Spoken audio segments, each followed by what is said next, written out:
Mlilwane Wildlife Sanctuary is a conservation area around big game parks in Eswatini. It was once a multi-purpose farm and was established as Mlilwane in 1961 and is now the kingdom's most popular eco-destination for locals and internationals alike. Ngiyanibusela nonke malangeni akithi. Ligama lami ngingigudwile ngakadlamini isibongo. Ngiloba ke ngiguide wenu. Sitawuphuma sihamba hambe la evillage yasesitsheni. Lesitabe sikufunza lana lokunengi kwakhona sitabe kwendiwa sitabe sikubuka abakwenda bese nathi siyajoyina siyakwenda. Siyobuka ukuthi bantu balasitsheni baphila kanjani nokuthi impilo yabo ingile kanjani itawuba ngiyo yini lesithatha wesimixe kuye 2022. Phinze ke futhi nokuthi ke emasiko ethu asesengiwo yini basawalandzela yini bantu inqumbi la kule village yasesitsheni. So ke sisahamba la ndleleni nangabe nitawufisa ukuthatha tithombe ngidonicela lokuthi tithombe ningathathi nihamba ngibiteni nje sime valo bese nithatha tithombe because nanitithatha nihamba angeke kube tithombe letikahle titawufitsitela ngimiseni nje goodwill ngicela ume kancane then ngiyema mine ngishutha tithombe tenu siyahamba. Nemibuto ke leningaba nayo nevumelekile ningabuta inqumbi yemibuto ngabe leninayo niphendvuleke. Nonke nitivani kahle mos? Okay. Hayi ke cabanga ukuthi nyalo singahamba sifundzisaneni. The name Mlilwane means little fire in Siswati. The name was derived from the numerous fires started by lightning strikes on the Mlilwane hill, but now holds significance as little fire that ignited the conservation movement in Eswatini. As Buhle Betfu, we arrived at Mlilwane on a Friday and the welcome was warm and friendly, which was thoroughly needed in this cold weather. Ungabuka ukuthi kuleli galalela ungaba na queen lokhona lobekwako ngekulandzelana kwalamagala awo ngoba kubekwa ngetigaba nalapho. Ungaba inkosi etulu bese kuyabekwa kuze kufike phansi la kuthi nyalo sesiphethwe ngibani mbambambamba. Kubekwa kanjalo ke kusetshenziswa lesihlahla lesi the baobab tree. Yes. Okay nyalo kusebusika manje tihlahla inqumbi taye bese shade off emagala ebusika but ke nakangake kunelitulu nje naliqala kunalitulu ehlobo atabe se ayamila ke emagala la. Phinze ke sibe netinhlaba ngala ku calendar yethu sinenyanga lebitwa kuthiwe inhlaba kepha ngiphi lenyanga? Angeke. Emaswati akithi bekasebenzisa ke tinto letinje imvelo sikhathi lesiningi kukala sikhathi. Lana nje ngijuni lo. Titawuqhakaza nje kungasiko kadzeni timbali tivete lokunye bathini pollen nakuloko bese kuthathelwa tinyosi. Netinyoni ke kuseni kuba nemanti lakhathi. Tinyoni tiyayetite tifike tinathe ke lawo manti lakhona lapha ekhathi asweet nje lamanti. Tiyayefike tinathe nami ngisesengumfana nabe ngivama ukuthi ekseni ngiyakolusa ngengce ngakhona la. Ngifike ngimunyamunye lapha ngoba anashukela lokhona. So ke lokhu kukhomba kona kwaze kwaqala kuvela leti mbali leti kukhomba ukuthi June sodvudane noma sokuye. June wabitwa ukuthi inhlaba ngalokuthi leti inhlaba leti tibese setiya blossoma tivete leti mbali letehlukene tiyaqhakaza. Asambe. Accommodation is varied and guests at Mlilwane are encouraged to get out and about by participating in Mlilwane's activities. One of the first activity we did was the Ezulwini Village Walk. A local Swazi guide made us at the Mlilwane. The Ezulwini Village Walk is a 2-hour guided walk through the Ezulwini community alongside Mlilwane, allows a glimpse of life on a day-to-day basis in the community.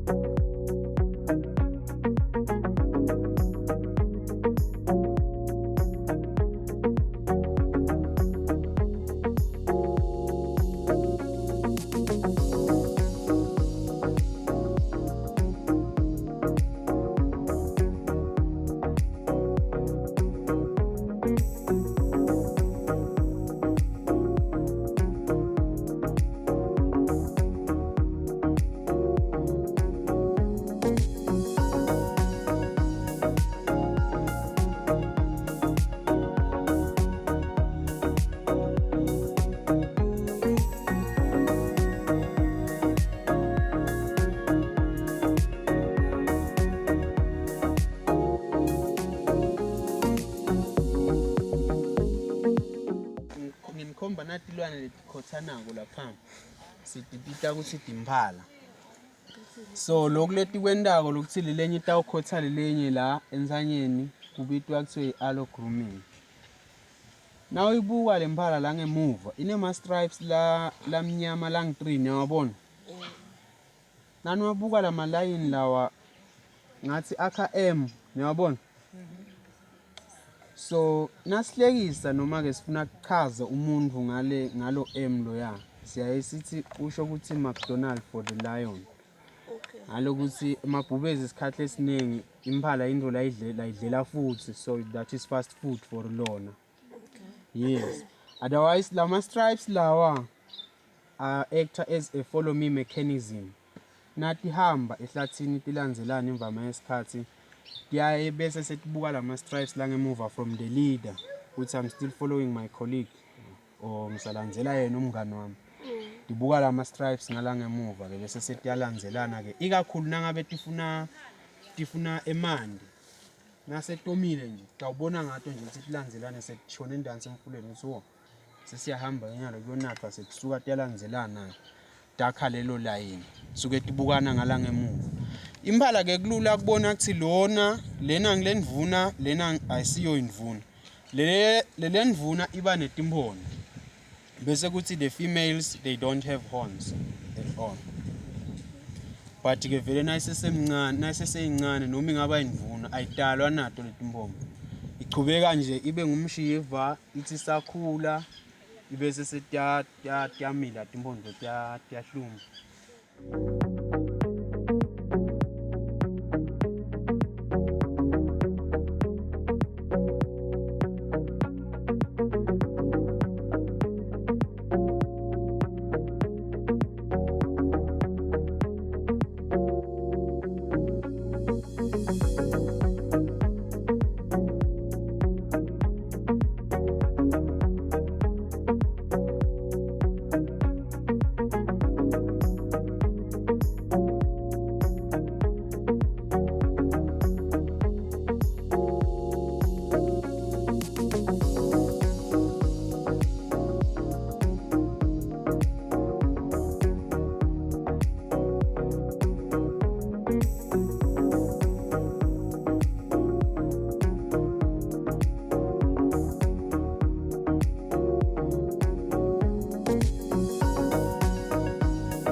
Upon our return back to Mlilwane Game Reserve, we jumped on a safari jeep for a sunset game drive. Oh, how we wished it was a hot sunny day as it was so cold. Site la ku ngile territory yenangjane nengongoni. Dona ke kubona ukuthi lena idominate kanganani le nkunzi lemake lapha. Ubona ngekuthi imake kuphi le territorial. It's either the maga la kuhlangana khona imigwaco noma la kungathi kunetshani obupalatable khona noma ke on the way to water ponds. Lokho ukuthi indzawo le in demand. Lokho kumnika amathuba lamanyeni ukuthi onke ama females atawengcela batawengca khona, so itaba nithuba ukuthi wonke umuntu utawuchecka ukuthi is he a good man or what. So nangabe ukuthi I see dominant and imake lapho le territory, it's highly possible he's going to lose the territory because labanye batawubona ukuthi hayi ngathi lapha indzawo le right hand, he's always receiving the ladies, then they will fight and push him away. Kuletinye tilwane njengama rhino nato tiyayimaka territory, but it is not my territory. Ukhanze sitimaka eceleni ngedwa tivamise ukuyimaka la icenter njengalesi. Timaka la eceleni. Nangabe kusho ukuthi kunenkunzi lencane, ifike ngoba na ifuna kufunza ukuthi how do you survive in the bush and how do you mark the territory, what are the benefits. So you have ngesizathu sithi indlela ubuto kwasembili. So itawubuka kule ndvoza longathi successful nje kakhulu. Ide ngitocela kuphila nayo khona into ofunza. How do you see if the young one is trying to challenge or what? Ayifike yona ngithi itikhulule la tukale nanje le territorial. Lokusho ukuthi isubmissive yakhombisa ukuthi hayi angingedi kutowulwa ndo consider ukuthi manje nje ngihlale eceleni kwakho. Then ithola lithuba lekhathi kungekho lo mnikati wale territory. Asengithi nje 1 billionatha. Then naka yona leso sikhathi naka 1 billionatha ifike ikakala eceleni. Yabuya yona the owner ifike yabona ukuthi hayi khona lenza khona but akakakaki la idula. Kukhombisa ukuthi uyangichallenge. Na umchallenge ikakala idula. I-challenge is hayi ngifuna silwe. Ngifuna kuthatha over la. But yakakala eceleni icela kuhlala. Ntangabe lena itawuva la kule dango ukuthi hayi is he a good man, ngam accept na hlala nami ngoba ngeke abe suyangijikela kusasa. Nangabe uva ukuthi hayi ngathi une potential ukuthi hayi strong, daza kufunza ama weaknesses accept from the start vela akufushelele akuquestions. Then when he comes back tawuthola a message ukuthi hayi bangiquestions abakahlanganisi naleya khidanga, so akafanele ngibuye next time angikhanza la ngaba sengingena. Mlilwane, at most 4 kilometers wide, does not support large herds of game. Between the grasslands, dams, mountains and forests, there are a number of animal species to be seen including hippo, crocodile, zebra, blue wild beast, kudu, nyala, impala, blesbok, reedbuck, warthog, grey juka, and at least 3 species of mongoose. Rarely seen but present in the sanctuary are the ever-elusive leopard and a variety of smaller mammals like bush baby, porcupine, honey badger, and a civet. Okay, the nhlobo tayingwenya leti kuthiwa ngama-Nile crocodile. Tingakhula tibe nge-6 meters and weigh 1,000 kg. 1,000 kg. So ngicabanga ukuthi inkulu kangakanani. But still atisiyingoti kakhulu. In fact, all animals are not dangerous, but it's what we're doing that tend out to be ingoti kithi. Noma tibe ingoti kangakanani. Like we human beings, we do have our comfort zone and our limits. The same applies because we are part of animals. So the same things. Tilwane nje, silwane singoti kakhulu umuntu. Manje thina ke sibese sisonzela kakhulu sithi hayi njengengwenya. Ihlala baye bathi ilapha kakhulu kanti vele what they use. Ngicabanga kwathi kusebenzisa energy ayiyade sifuna isebenzise nini. So iyasave because the females when they have to lay the eggs they will go away, I would say a bit further from the dam. Vikela ukuthi nangabe seline kakhulu sekuflada la amaqanza angabesaba abesemandini. So they hamba like half a kilometer to a kilometer away. Fike lapho ke they dig a hole, lay the eggs in there. The hole must be 30 to 40 centimeters. Then they lay the eggs in there. incubate for 80 to 90 days. 80 to 90, 3 months out. And lapho-ke sonke isikhathi ihlala ila eceleni kwale nest. Wena-ke na usonzela khona vele it's dangerous. And it's summertime, they must be hungry. So if you come close, they will say, go away first, ngoba vele a protector lamatanza alo. And they have to protect lamatanza because they also have many enemies. Like, did you know, Gutsi, in 50 eggs, only one will be successful to reach maturity? One crocodile. Wow. So when it lays eggs, how many eggs does it lay? It depends how fertile it is, how big it is, but abamanyeni up to 90 eggs. But kulawo lamanyeni lawo, only out of 51 will survive or not. Letinye tingwenya, they are like the males, they really do. That's one of the reasons why the female have to protect. And funa futhi ikhweshe ibe khashanyana. Phinze futhi letinye tinyoni nato tiyawadla. Water monitors, bo mabhekenzansi la bhekenzansi, nebuchama bayakudla. So konke lokho vele ma enemies that udana hlala khona dodana na. Even noma sekuqhobosele sekuncane etinye tingwenya tiyakudla. Kona lokho lokuncane. So vele ngicabanga ukuthi it's a way the nature controls itself, because asukucabanga ukuthi kube nje konke lokulikanza kuya survive ngabe tinganana ngase tidlana, because the primary source they were not going to get it. Timfish ngase side. Like people, plants respond to extra attention, and a weed is a plant that has mastered every survival skill except for learning how to grow in rows. It's a cat claw mimosa. Scientific say Mimosa pigra. Mimosa pigra. It's very rare to find it in Swaziland. Mina nangqala ukusibona ngasibona eHoedspruit le Kruger. Yes. Ngayithiwa khulu ngisibone last year, sibe naso last year. Sathi siyeta nje siso clearish sifuna kwenda like sende akusina sende ma drives ethu kuba it's a beautiful scenery. Then ngasikhanza silala na besende sithi sitawubasa khona. Awu sesingesabasa because it's very special tree. Why nguletha la?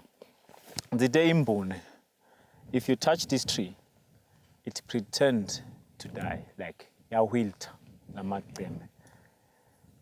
Then ngilaskwatisa nje masibonga this part. Look at the leaves. Yes, yakwata. Trees are alive, aren't they? Are living. Bese scientific. Leslahla hayi ukuthi sisimuso what. It's a way of defending itself, to protect itself. They see very palatable. So, ema browsers, they will eat it to die. It will never have leaves because it's very palatable. So, nalifika nje inyala noma ikhudu ithongololo. Nalifika lidlala nangeke sekubuna kwene nje. Ngadla onke lamacembe because kumnandi. So kona kuze kusurvive noma kube khona.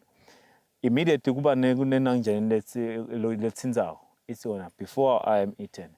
The petioles transfer all the water into the main stem.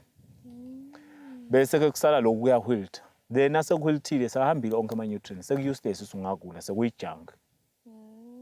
Then the silwane ngeke sachubekane kuyidla ngoba it's a dying tree. Kude kusi-attracta wona kutawudla. Ngakuthi kuyadla. Then nathi ubuka lamanye amagceme sawuhwiltile. So akusa-interest ukuthi ungadla. Uyayekela. Survive kanjalo-ke.